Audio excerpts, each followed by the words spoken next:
5 ವರ್ಷ ಸಿದ್ದರಾಮಯ್ಯ ಎಂದಿದ್ದ ಯತೀಂದ್ರ ಸಿದ್ದರಾಮಯ್ಯ ಯತೀಂದ್ರಗೆ ಡಿಸಿಎಂ ಡಿಕೆಶಿ ತಿರುಗೇಟು ಕೊಟ್ಟಿದ್ದಾರೆ.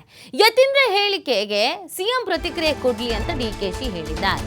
ಸೊ ಈ ವಿಚಾರದ ಬಗ್ಗೆ ಯಾರು ಪ್ರಸ್ತಾಪ ಮಾಡಲ್ಲ ಅಂತಲ್ಲ ಹೇಳೇನೆ ಇವ್ರುಗಳು ಅವ್ರ ಮನೆಗೆ ತಿಂಡಿಗೆ ಇವ್ರು ಹೋಗಿದ್ದು, ಇವ್ರ ಮನೆ ತಿಂಡಿಗೆ ಅವ್ರು ಬಂದಿದ್ದು, ಒಟ್ಟಿಗೆ ಕೂತು ಪ್ರೆಸ್ ಮೀಟ್ ಮಾಡಿದ್ದು ಎಲ್ಲ ಮುಗಿದ ಅಧ್ಯಾಯ ಅನ್ನುವಾಗ ಒಂದು ಚಿಕ್ಕದಾಗಿ ಕಿಡಿ ಹೊತ್ಕೊಳ್ಳುತ್ತೆ. ಅದು ಯಾರ ಕಡೆಯಿಂದ ಹೊತ್ಕೊಳ್ಳುತ್ತೆ ಗೊತ್ತಿಲ್ಲ. ಈಗ ಯತೀಂದ್ರ ಅವ್ರ ಕಡೆ ಅಂತ ಡಿಸಿಎಂ ಅವರು ಅದಕ್ಕೆ ತಿರುಗೇಟು ಕೊಟ್ಟಿದ್ದಾರೆ. ಅದಕ್ಕೆ ನನಗಿಂತ ಸಿದ್ದರಾಮಯ್ಯನವರದೇ ಉತ್ತರ ಕೊಡೋದು ಸೂಕ್ತ ಅನ್ನುವಂಥ ಅರ್ಥದಲ್ಲಿ ಅವ್ರು ಮಾತನಾಡಿದ್ದಾರೆ. ಯತೀಂದ್ರ ಹೇಳಿಕೆಗೆ ಸಿಎಂ ಪ್ರತಿಕ್ರಿಯೆ ಕೊಡಲಿ ಅಂತ ಹೇಳಿದ್ದಾರೆ. ಬಟ್ ಸಿಎಂ ಪ್ರತಿಕ್ರಿಯೆ ಕೊಡ್ತಾರಾ ಅನ್ನೋದು ಪ್ರಶ್ನೆ. ಮೊನ್ನೆನೂ ಕೊಟ್ಟಿರಲಿಲ್ಲ, ಕೇಳಿಸೇ ಇಲ್ಲ ಅನ್ನೋ ಥರ ಸುಮ್ಮನೆ ಹೋಗ್ಬಿಟ್ಟಿದ್ರು. ಸೊ ಈಗೇನು ಪ್ರತಿಕ್ರಿಯೆ ಕೊಡ್ತಾರೆ ನೋಡಬೇಕು.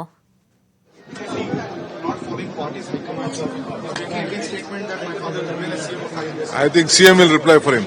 Sir, there are supporters of taking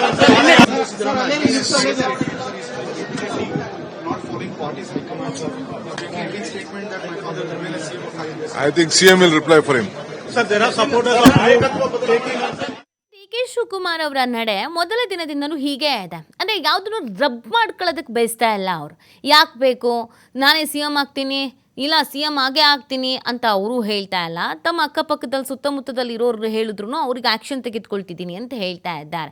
ಈ ವಿಚಾರದಲ್ಲಿ ಎಲ್ಲಿ ಮಾತಾಡಬೇಕು ಅಲ್ಲೇ ಮಾತಾಡೋ ಕೆಲಸವನ್ನು ಡಿ.ಕೆ. ಶಿವಕುಮಾರ್ ಅವರು ಮಾತಾಡ್ತಾರೆ ಇರೋದು. ಅಂದರೆ ಹೈಕಮಾಂಡ್ ಹತ್ರ ಹೇಳಬೇಕು ಅಂದರೆ ಹೈಕಮಾಂಡ್, ಮಲ್ಲಿಕಾರ್ಜುನ ಖರ್ಗೆ ಅವರು, ವೇಣುಗೋಪಾಲ್ ಅವರು, ಸುರ್ಜೇವಾಲಾ ಅವರು, ಸೋನಿಯಾ ಗಾಂಧಿ ಅವರು, ರಾಹುಲ್ ಗಾಂಧಿ ಅವರು, ಇದನ್ನಿಷ್ಟನ್ನು ಹೊರತುಪಡಿಸಿ ಮಾಧ್ಯಮಗಳ ಮುಂದೆನೂ ಮಾತಾಡ್ತಾ ಇಲ್ಲ, ಆಪ್ತರ ಬಳಿನೂ ಮಾತಾಡ್ತಾ ಇಲ್ಲ.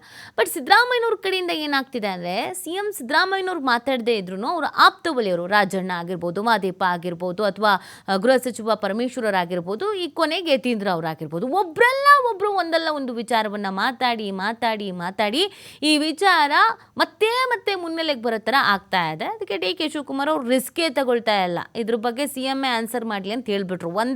ಒಂದೇ ವಾಕ್ಯದಲ್ಲಿ ಉತ್ತರಿಸಿದ್ದು, CM ಆನ್ಸರ್ ಮಾಡ್ತಾರೆ, ಇದಕ್ಕೆ CM ಆನ್ಸರ್ ಮಾಡಬೇಕು ಅಂತ. ಸೊ ಅಲ್ಲಿಗೆ ಬಾಣವನ್ನು ವಾಪಸ್ CMಗೆ ಬಿಟ್ಟಿದ್ದಾರೆ.